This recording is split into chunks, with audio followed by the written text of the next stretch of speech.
एक बार फिर से आप सभी का स्वागत है। मैं हूं हंसराज और आज की क्लास में हम आर्ट से आगे वाले क्वेश्चन देखने वाले हैं, आर्ट को लेकर भी। और पिछली क्लास में मैंने ध्यान रखनी बातें और सारी बातें आपको बता दिया था। ठीक है, मुझे थोड़ा वक्त दो, मेरी पूरी क्लास लो। मैं जो भी 2-3 क्लासें डालता हूँ एज टॉपिक की वो सारी देखो और एकाग्रचित होकर देखो। ठीक है, आपका ध्यान कहीं भटक रहा है, रील वगैरह देखने का आपका मन कर रहा है तो फिर वो देख लो, क्योंकि इसको देखोगे और उसको दिमाग में चलाओगे तो समझ में ये भी नहीं आएगा। उसकी बजाय तो अपना थोड़ा सा रील देख के टाइम पास कर लो। टाइम पास ही अगर करना है तो इस टाइप के बच्चे हो तो देखो अभी छोड़ दो, कोई मतलब नहीं है, वो वक्त आपका खराब ही होगा। और आप अगर पूरा पैनापन से देख रहे हो और पूरा ध्यान से देख रहे हो ना, तो फिर वीडियो में साथ बने रहो, वक्त दो, लास्ट तक टॉपिक बिल्कुल आपको अच्छे से समझ में आएगा। फिर रिवाइज वगैरह कर लेना, कहीं और से कुछ क्वेश्चन वगैरह निकाल लेना, और मैं भी आपको अच्छी खासी संख्या में क्वेश्चन करवा दूंगा, आपकी कोई दिक्कत नहीं रहने वाली। ठीक है, तो अपना सोल्व करने की अप्रोच वही है, लैंग्वेज के आधार पर अपन सोल्व करेंगे और कोई भी तरीका वगैरह अपन एक्स्ट्रा लगाने वाले नहीं है ज्यादा। ठीक है, तो क्वेश्चन संख्या 8 को पढ़िए। क्या है कि 30 छात्रों की औसत आयु 9 वर्ष है। 30 छात्रों की औसत आयु 9 वर्ष है।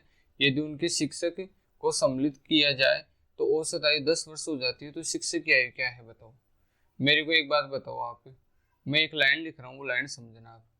30 गुणा 9 प्लस टी बराबर 31 गुणा 10। ये बात देखो सही है गलत है, क्या कह रहा हूँ मैं ओरली कहने वाला हूँ 31 का बराबर 31 का। कैसे? शिक्षक को शामिल करने पर औसत आयु कितनी हो जाती है? 10 हो जाती है। और शिक्षक को शामिल करने पर बच्चे कितने हो जाएंगे? 31 बच्चे हो जाएंगे। तो राशियों का योग क्या कहता है? राशियों की संख्या जो कि 31 और राशियों का औसत कितना 10। तो ये कितनों का योग हो गया? 31 का। ये कितनों का योग हो गया? 30 का। 31वां कौन है? टीचर। टीचर की मैंने टी मान ली, तो 30 का प्लस ये कितने हो गया? 31 का। ये भी 31 का और ये भी 31 का। 31 का बराबर 31 का। अब टी का पता कर लो। तो ये तो 310 होता है और ये 270 होता है। तो 310 में से 270 चला जाएगा तो कितनी बच जाएगी? 40। तो टीचर की कितनी हो जाएगी? 40। चौथा ऑप्शन सही है। अगले में आ जाओ।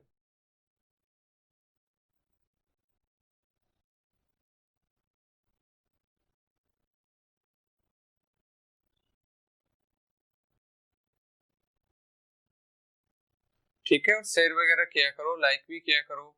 आप ही बच्चे बढ़ाने वाले हो हमारे लिए, तो बाकी तो मेरे पास आपके अलावा सारा भी क्या है। ठीक है ना। तो एक स्कूल में कुल छात्रों की संख्या कितनी है? 600 है। ठीक है जी। लड़कों की औसत उम्र कितनी है? 12। और लड़कियों की औसत उम्र कितनी है? 11। जबकि सभी छात्रों की औसत उम्र 11 वर्ष 9 महीने है। तो स्कूल में लड़कियों की संख्या क्या है? तो ऐसे क्वेश्चन को करने के लिए अपन एक एलिगेशन मेथड काम में लेते हैं। ये मेथड क्या कहता है? ये कहता है कि आपकी जो अलग अलग बच्चे हैं, जैसे लड़के और लड़कियों का औसत तो यहाँ लिखना है और मिक्स यहाँ लिखना है, और फिर उन दोनों का अंतर कर देना है, उससे आपका सॉल्यूशन बन जाएगा। तो ये इसी अप्रोच से अपन सारे क्वेश्चन कर लेते हैं। तो यहाँ पे बताया कि लड़कों की उम्र कितनी है? औसत उम्र 12 वर्ष है, तो वो यहाँ लिखनी है। लड़कियों की औसत उम्र कितनी है? 11 वर्ष है, तो वो यहाँ लिखनी है। और पूरी कक्षा की क्या है? पूरी कक्षा की 11 वर्ष 9 माह है, तो वो मैंने बीच में लिख दिया 9 माह। ठीक है। अब स्कूल में लड़कियों की संख्या पूछ रहा है तो कोई दिक्कत नहीं, पहले आप बात को समझो, मैंने क्वेश्चन कैसे सोल्व किया। आगे भी मैं इस टाइप के क्वेश्चन इसी अप्रोच से सोल्व करूंगा कि लड़कों की कितनी है? 12। लड़कियों की कितनी है? 11। पूरी कक्षा की कितनी है? 11 वर्ष 9 माह। अंतर करो जी, 11 का और 11 वर्ष 9 माह का अंतर करोगे तो 9 माह बचेगा यहाँ। तो ठीक है जी। यहाँ 12 वर्ष और 11 वर्ष 9 माह का अंतर करोगे तो 3 माह बचेगा, और दोनों का अनुपात क्या आएगा? 3:1 आएगा। अब 3 भाग तो है बॉयज के। बॉयज के कितने भाग है? 3 भाग है। गर्ल्स के कितने भाग है? 1 भाग है। तो टोटल दोनों के कितने भाग हो गए? 4। 4 भाग में बच्चे कितने हुए? 4 यूनिट में बच्चे 600 हुए। तो 1 यूनिट में बच्चे कितने हुए? तो 4 का भाग लगा दो 600 में, तो कितना हुआ? 150 बच्चे। 4 यूनिट में 600 बच्चे हुए, तो 1 यूनिट में कितने बच्चे हुए? 150 बच्चे हुए। हमें क्या पूछ रहा है? लड़कियों की संख्या, और लड़कियों का हिस्सा कितना आ रहा है? 1 ही तो आ रहा है। तो 1 हिस्से में कितनी लड़की आएगी? 150, और 150 अपना ऑप्शन है तीसरा, ये करेक्ट आंसर रहेगा। ठीक है, अगले में आते हैं। ये 10वां प्रश्न देखिए, कैसे करना है 10वां। किसी परिवार में 3 सदस्य हैं, पिता, माता और बेटा। उनकी बेटी की शादी पर परिवार की औसत आयु 40 वर्ष थी और शादी के 6 वर्ष पश्चात औसत आयु 36 वर्ष होगी। जब एक पोते का जन्म शादी के 2 वर्ष बाद हुआ, शादी के समय बहू की आयु निकालो। तो क्वेश्चन बहुत सिंपल है, आपको पजल होने की जरूरत नहीं है, बहुत आसान प्रश्न है, कोई दिक्कत वाली बात नहीं। देखना कैसे करोगे। किसी परिवार के 3 सदस्य हैं, तो मैं पहले वाली बात पे चलता हूँ। तो एक तो पिताजी है, माताजी है और एक बेटा है। तीनों का शादी के समय परिवार की औसत आयु 40 थी, तो 40 थी, सदस्य 3 थे, तो टोटल 120 था। क्लियर है बात, समझ पा रहे हो आप कि पिताजी की, माताजी की और बेटे की जब शादी हो रही थी उस समय टोटल कितना था, 120 था। क्लियर है इतनी बात। अब आगे क्या करता है, शादी के 6 साल बाद की बात करते हैं। तो 6 साल बाद में एक तो वो पिताजी रहेंगे, एक उनकी माताजी रहेगी, एक उनका लड़का रहेगा, एक उस लड़की की वाइफ आ जाएगी, ठीक है, और एक उसके लड़की की वाइफ के एक बच्चा भी हो जाएगा। तो अब सदस्य कितने हो गए बताओ। आप बोलोगे सर 3 तो वे थे और 2 ये नए सदस्य आ गए, तो कितना हो गए, 5। 5 सदस्य हो गए और औसत कितना बता रखा है, औसत बता रखा है 36। तो क्या 5 जनों का टोटल 180 रहेगा, क्या रहेगा ना। अब मैं क्या करने वाला हूँ, वो मेरी बात ही सुनो। मैं इसमें ये करने वाला हूँ कि 5 का बराबर 5 का, वही काम करने वाला हूँ। तो इधर तो 5 का टोटल 180 हो गया, अब इनका भी कर दो। तो इनमें वाइफ तो निकालनी है, इसलिए वो तो वाइफ ही लिखी रहेगी। बच्चे का बताओ, बच्चे की क्या है। तो आप बोलोगे सर बच्चा शादी के 2 साल बाद में तो हुआ था, हम 6 साल बाद की चर्चा करें तो बच्चा 4 साल का रहेगा। इन तीनों की कितनी है, इन तीनों की 120 तो तब थी 6 साल पहले, 120 तो तब थी 6 साल पहले। आज तो 6 तीनों बढ़ चुके होंगे, तो इन तीनों की टोटल आज कितनी हो गई होगी, 138 इन तीनों की होगी। ठीक है जी। अब वाइफ का पता करना है, बराबर में 180 हो गया, ये जुड़ेगा 138 से 4 142, तो वो घट जाएगा। तो वाइफ की एज कितनी आएगी, 180 में से 142 जाएगा, तो कितनी रहेगी वाइफ, 38 की रहेगी आज के टाइम में। आज के टाइम 38 की रहेगी। ये पूछ रहा है शादी के समय बहू की उम्र, तो आज अगर वो 38 की है, शादी 6 साल पहले हुई थी, तो माइनस से कर देंगे अपन, माइनस से कर देंगे तो उस समय कितने की थी, वो 32 की थी। और 32 अपना कौन सा ऑप्शन है, पहला ऑप्शन है। अगले में आ जाए। ये देखो कक्षा में 40 लड़के हैं और उनकी औसत आयु 16 वर्ष है। एक 17 वर्षीय लड़के का स्थान कोई नया लड़का लेता है और औसत आयु 15.875 वर्ष हो जाता है। नई लड़की का ये बताओ। तो पहले बच्चे कितने थे, 40 थे, 40 बच्चे थे। जाने वाला बच्चा कितने वर्ष का है, 17 वर्ष का है। जब पहले वाले ये 17 वर्ष का बच्चा था, उस समय औसत कितना था, उस समय औसत था 16 वर्ष। और अब ये नया बच्चा आ गया तो औसत कितना आ गया, औसत हो गया 15.875, ये अब औसत हो गया। ठीक है।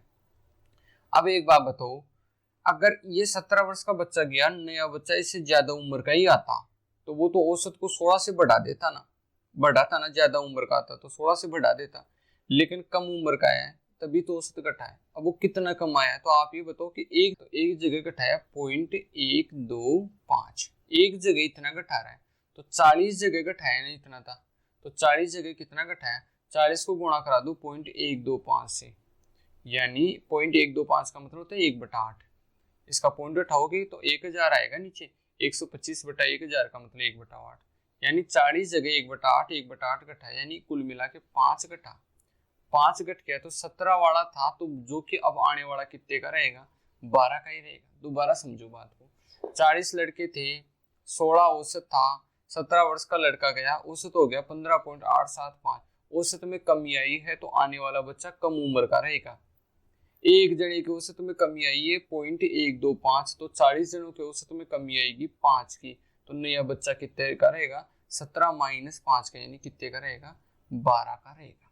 ठीक है, अगले क्वेश्चन में चलते हैं।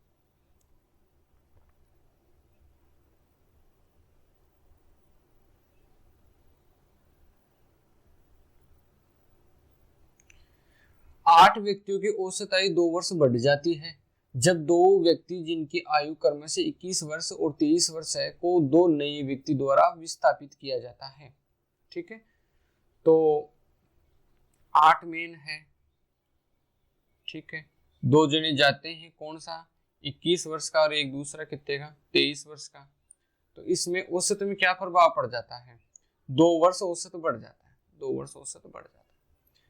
तो 2 नए व्यक्तियों की औसत आयु क्या है, तो 2 नए व्यक्तियों की औसत आयु में निकाल तो लूंगा, कोई बात नहीं है, क्योंकि राशियों का योग बटा राशियों की संख्या मुझे दे दो, तो राशियों की संख्या तो मिलेगी कि 2 नए व्यक्ति है तो 2 की। अब राशियों का योग क्या करें। अब एक बात बताओ, 21 और 23 का अगर गया, उसकी जगह 2 आए हैं, उसने 8 जगह 2-2 की वृद्धि कर दी, तो क्या वो 16 ज्यादा लेकर आए हैं क्या, बोलो। 21 और 23 का गया, उनकी जगह 2 नए आए हैं, उनकी वजह से हर एक की 2-2 में वृद्धि हो गई। हर एक की मतलब औसत में 2 की वृद्धि, औसत क्या है, हर एक की एज है, हर एक में 2-2 की वृद्धि होगी, तो 16 की वृद्धि हुई कि नहीं हुई। तो अब 21 प्लस 23 प्लस 16 कितना होता है, वही अपना राशियों का योग रहेगा। तो 9 10 की शून्य हासिल की 1 और ये 5 50, 50 में 2 का भाग दोगे तो कितना आ जाएगा 25। नया औसत कितना है 25 है, ठीक है। देखो बरसात का मौसम हो रहा है, बाहर खूब ज़्यादा अंधेरा हो रहा है, वीडियो क्वालिटी भी मेरे हिसाब से ज़्यादा अच्छी नहीं आ रही है, क्योंकि रूम में लाइट सूरज की चलती है, मेरी वाली लाइट अभी नहीं चलती है, ठीक है। तो अगले वीडियो में डालूंगा मोर क्वेश्चन वगैरह, तो अब ये बना लिया तो ये छोटा वीडियो होगा, लेकिन मैं डाल दूंगा, ठीक है। आप अपना साथ और सहयोग बनाए रखिए, मैं पूरे आराम से आपको 60-70 क्वेश्चन कराऊंगा, बहुत ध्यान से आप करते रहिए, ठीक है। अगले क्लास में मिलते हैं, थैंक यू।